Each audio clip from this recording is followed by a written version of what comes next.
हैं हम मेरी डेली दिनचर्या के बारे में कि मैं सुबह कितने बजे उठता था, क्या करता था पूरे दिन में जिससे मेरी पढ़ाई इतनी अच्छी होती थी। मैं सुबह 5:30 बजे उठता था। मेरे से पढ़ाई होती थी वो दिन में होती थी। मैं एक रात में पढ़ने वाला या रात्रिचर प्राणी नहीं रहा हूँ। उसके बाद में एक चीज़ मेरी फिक्स होती थी, सुबह उठने के बाद में डेली एक्सरसाइज करनी होती थी। इसका मतलब ये नहीं है कि आप 2 घंटे जिम जा रहे हैं या कुछ भी कर रहे हैं। आप अगर 15 मिनट एक इंटेंस एक्सरसाइज करते हैं तो वो आपके बॉडी की सर्कुलेशन को बहुत तेज़ कर देती है।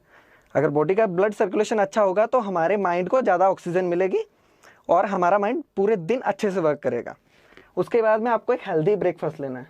हेल्दी ब्रेकफास्ट का मतलब है कि बहुत से लोग बहुत ऑयली चीज़ें खा लेते हैं, बहुत हैवी ले लेते हैं। लाइट सा ब्रेकफास्ट जिसमें फ्रूट्स हों, ड्राई फ्रूट ले सकते हैं, मिल्क ले सकते हैं। उसके बाद में अगर आप चाय कॉफ़ी कुछ भी पीना चाहें तो वो पी सकते हैं। आपको ये अच्छा सा ब्रेकफास्ट करना पड़ेगा। उसके बाद में मेरा शेड्यूल होता था कि मैं रोज़ सुबह 7 बजे लाइब्रेरी पहुंचता था। ये मेरा फिक्स था, मतलब 5-10 मिनट ऊपर नीचे हो सकता है, लेकिन जनरली ट्राई करता था कि 7 बजे से पहले पहुंचूं। 7 बजे लाइब्रेरी पहुंचने के बाद में मैं मेरी स्टडी स्टार्ट करता था। उसके लिए एक मैं आपको अप्रोच बताना चाहूँगा। 50:10 रेशियो होता है ये अप्रोच है। इसमें क्या होता है कि आपको 50 मिनट पढ़ाई करनी होती है और 10 मिनट का आपको ब्रेक लेना होता है। ये ब्रेक इसलिए क्योंकि साइंटिफिकली प्रूवन फैक्ट है कि अगर आप पढ़ाई करते हैं तो लगातार 1 घंटे से ज़्यादा आपका दिमाग थोड़ा एग्जॉस्ट हो जाता है। तो आपको करना है 50 मिनट पढ़ाई करनी है, ये स्टडी, और ये आपका ब्रेक हो जाएगा।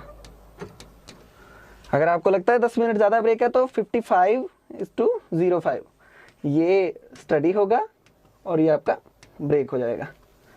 ये अप्रोच से अगर आप पढ़ाई करेंगे तो डेफिनेटली एक आप 3 घंटे लगातार पढ़ रहे हैं तो शायद आप 180 मिनट पढ़ रहे हैं, लेकिन इसमें आप 150 मिनट्स पढ़ के भी ज़्यादा चीज़ें पिक कर सकते हैं। आपके दिमाग का IQ ज़्यादा रहेगा, आपका दिमाग ज़्यादा पिक करेगा चीज़ों को। उसके बाद में मेरा क्या होता था कि जैसे 7 बजे से लेकर 10 बजे तक पढ़ता था मैं। उसके बाद में एक 20 से 25 मिनट का थोड़ा बड़ा ब्रेक लेता था, जिसमें मेरे को थोड़ा कुछ कोई चाय कॉफ़ी पीनी हो या कुछ खाना हो या थोड़ा सा पैदल घूमना हो, तो वो मैं इस टाइम पे करता था कि 3 घंटे के पढ़ाई के बाद में मुझे लगता था मेरा दिमाग थोड़ा थक चुका है, तो मैं 20 से 25 मिनट का एक ब्रेक ले लेता था।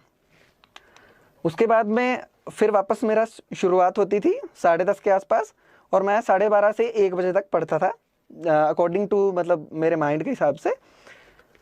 इस टाइम पे मैं लंच करता था। लंच में जनरली मैं ट्राई करता था कि थोड़ा वेजिटेबल्स लूँ और थोड़ा सा लाइट लंच, इतना हैवी नहीं कि उसके बाद में मैं सो ही रहा हूँ 2-3 घंटे तक। थोड़ा लाइट लंच और वेजिटेबल्स, ये चीज़ें मस्ट है। और लंच करने के बाद में ये तो फिक्स था, लंच के बाद में मैं 45 से 1 मिनट के लिए रेस्ट करता ही करता था। ऐसा नहीं है कि लंच करने के इंस्टेंटली सो गया, थोड़ी देर कुछ न्यूज़पेपर वगैरह पढ़ लिया, उसके बाद में 1 घंटे के लिए रेस्ट करता था, या कोई आर्टिकल देख लिया वेबसाइट पे कोई, या फिर ऑनलाइन कुछ नेट पे आर्टिकल देख लिया। उसके बाद में 1 घंटे रेस्ट करके और फिर मैं यही होता था कि मैं कॉफ़ी पीता था और लाइब्रेरी जाता था। फिर वही मेरा लाइब्रेरी जाने के बाद 50:10 का शेड्यूल, और 3 बजे से लेके 5:30 के आसपास मैं 20 से 25 मिनट का ब्रेक लेता था, और ये शेड्यूल रहता था मेरा 8 से 8:30 बजे तक, यानी 5 से 5.5 घंटे तक पढ़ाई करता था शाम को मैं, और इतनी पढ़ाई सुबह दिन में करता था। ये करके उसके बाद में मैं जाता था मेरा डिनर के लिए, और 8 से 8:30 बजे के बीच में डिनर होता था मेरा जनरली।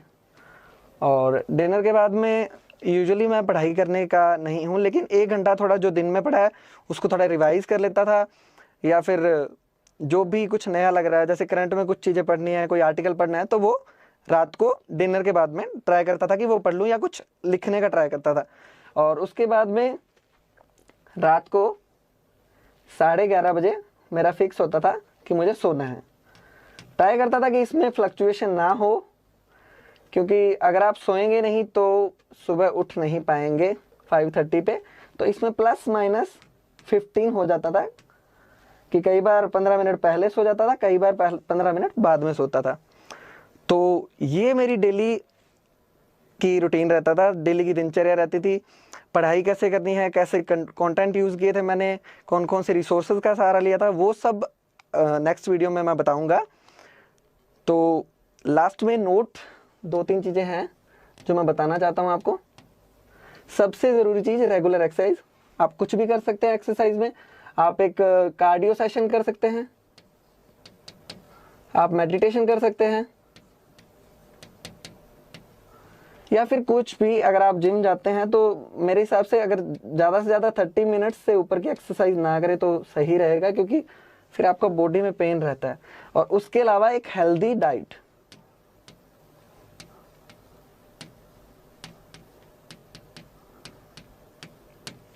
क्योंकि अल्टीमेटली यूपीएससी है वो माइंड का गेम है, तो आपको अपने माइंड को अगर आप हेल्दी रखेंगे तो आपकी पढ़ाई भी बहुत अच्छी होगी। और अगर आप बहुत ही ख़राब डाइट ले रहे हैं तो डेफिनेटली इसका असर आपकी पढ़ाई पे भी पड़ेगा। तो 2 चीज़ें सबसे ज़रूरी है, पढ़ाई तो करनी ही करनी है, उसके अलावा एक आपको रेगुलर एक्सरसाइज करनी है और एक हेल्दी डाइट आपको रखनी है। और अगर आप ये तीनों चीज़ें रखते हैं, कार्डियो, मेडिटेशन और हेल्दी डाइट, तो डेफिनेटली आपकी पढ़ाई बहुत ज़्यादा बूस्ट हो जाएगी। आप अपनी पढ़ाई में मतलब क्वालिटेटिव जो डिफरेंसेस होते हैं वो देख सकते हैं। ये मैंने खुद ने देखा था। और हेल्दी डाइट के लिए अगर आपको देखना हो तो जैसे गूगल पे, इंटरनेट पे आप बहुत सारी चीज़ें देख सकते हैं। Foods that are good for brain, foods are that makes you active all day. इस टाइप से अगर आप कुछ लिखते हैं तो आपको बहुत सारे फूड मिल जाएंगे, उसमें से कुछ चूज़ कर लीजिए according to your interest, according to जो भी आपको सही लगता है वो फूड आप कर सकते हैं। बहुत ज़्यादा कॉस्टली भी नहीं होते। तो